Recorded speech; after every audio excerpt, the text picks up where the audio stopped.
Magandang araw mga kaibigan. Pag-usapan natin ngayon kung sino ang nagpakalat sa peke na warrant of arrest ni Madam Marlica.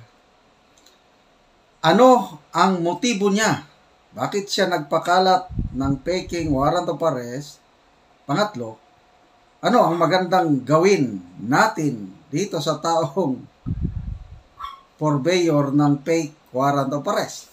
Okay.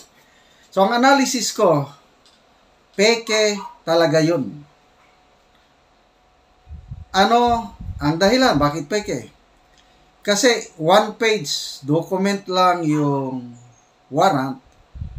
Wala, hindi pinakita yung second page para makita natin yung petsa kung kailan ito na-issue at saka sino yung judge na nag-issue. Wala.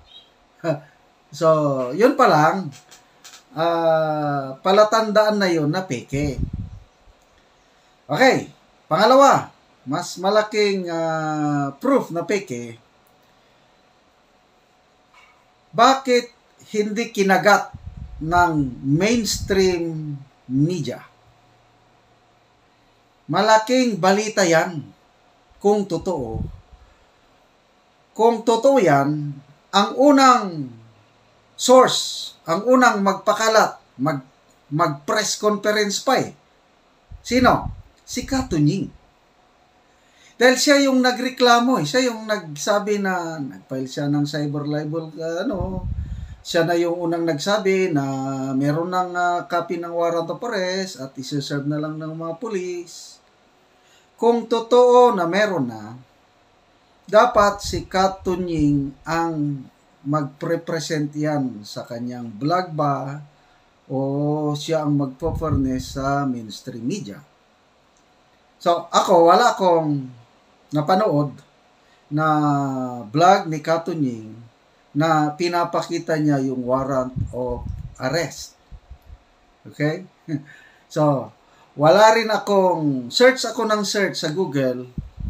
Wala akong ma-search na article tungkol dito sa warrant of arrest ni Madam Marlica.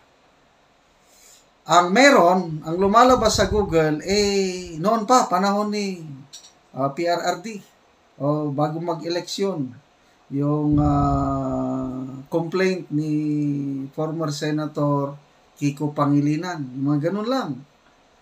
Tapos, ang lumalabas sa aking search, yung vlog nag-vlog si Bagong Lipunan tungkol yan, lumabas. Plus yung dalawa ko ng vlog tungkol sa warrant of arrest, lumabas din. Okay? So, yung originality of the warrant of arrest, wala. Yung mismong Inquirer, Star, Manila Bulletin, yung Manila Standard, Daily Tribune, o kaya sa TV, dapat inilabas na yan. Kasi, mainit na balita yan. Tapos, another one, pangatlo. Ang matutuwa niyan, pag meron, mga Ensaymada vloggers. So, tinignan ko yung mga content ng Ensaymada vloggers, wala man. Tinanong ko itong iba kong mga kaibigan, mga loyal subscribers ko, wala silang nakita na content ng Ensaymada vloggers tungkol sa warrant of arrest. Kung totoo na may warrant of arrest, ang number one na mag-content yan, mga Ensaymada vloggers, and of course, yung mainstream media. So, sino yung source nitong peke na warrant of arrest? Isa lang. Walang iba kundi si vlogger Top 1. Okay, si Top 1 is pro-BBM. Maharlika is dati BBM, ngayon lumis na ng landas. Nagkahiwalay na. So, si top 1 lang ang na-search ko na source nag-content, ipinakita niya yung warrant of arrest. So, pinanood ko yung ano niya, hinihintay ko yung second page. Uy, okay rin. Nung ipalabas niya na yung second page, nako, medyo natamimi siya. Wait a minute, mga kaibigan. Ayokong ipakita ang perma ng judge. Sabi niya. May binasya siyang petsa, parang July 2023. Yan. Done on city of, parang ganon, July. May petsa, kailang yung judge, itinago niya. So, doon ako nagtaka, bakit hindi niya ipinakita kung talagang may second page? Believe na sana ako, kung maipakita yung second page, malalaman natin sino yung nagperma na judge. Wala, hindi niya ipinakita. Okay. But later on, yung following discussion niya, sinasabi niya, nahuli siya sa kanyang sariling bunganga na bingwit. Di ba, ano yan, dating pulis, tapos top-notcher daw ng criminology, board exam sa criminology. Siya mismo nagsabi na ang warrant of arrest, okay, once na inilabas na ng korte at ibinigay na sa pulis, it is now a public document. Ulitin ko yan ha.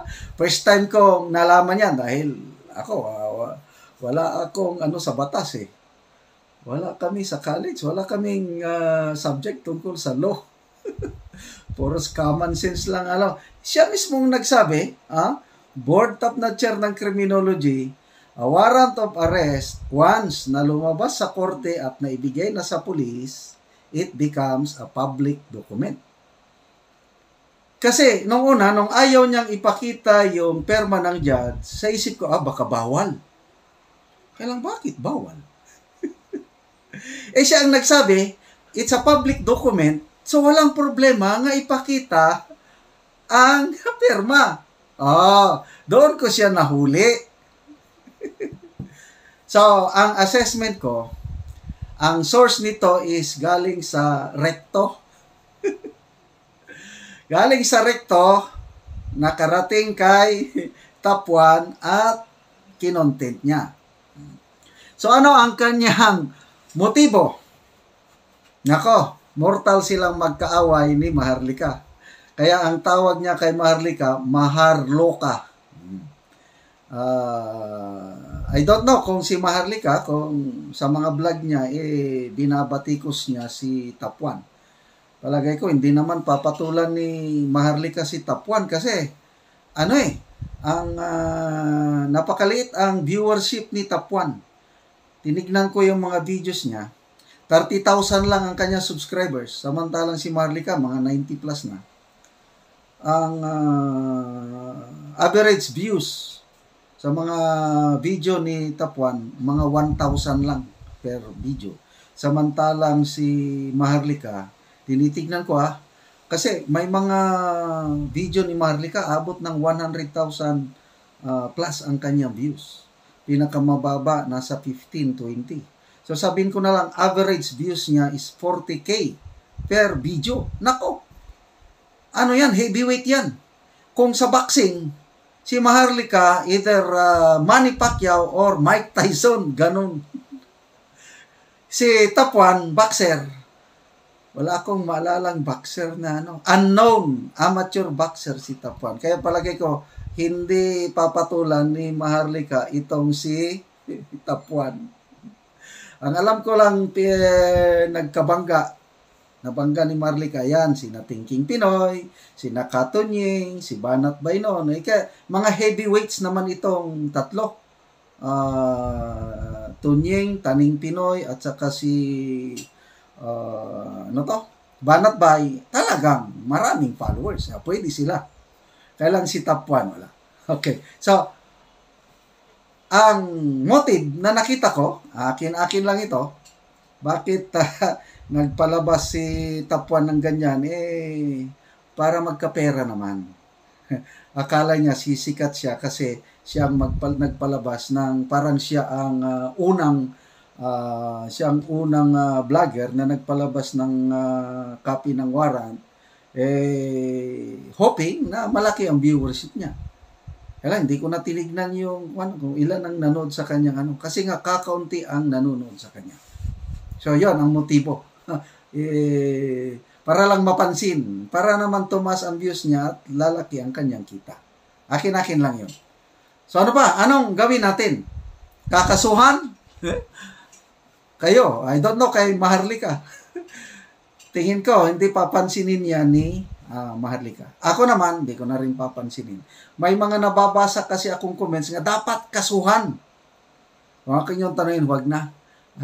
Maawa na lang tayo kay Tapuan. Love your enemies. Okay? So, pabayaan nyo na lang at nakagawa siya ng content na nanood, hoping na madami-dami ang nanood sa kanya at dumami ang kanyang kita. So, ulitin ko, peke ang warrant of arrest ni Maharlika. Untouchable si Maharlika when it comes to legal matters kasi nasa Amerika siya. Walang magagawa nitong mga nag-aakusa sa kanya dito sa Pilipinas.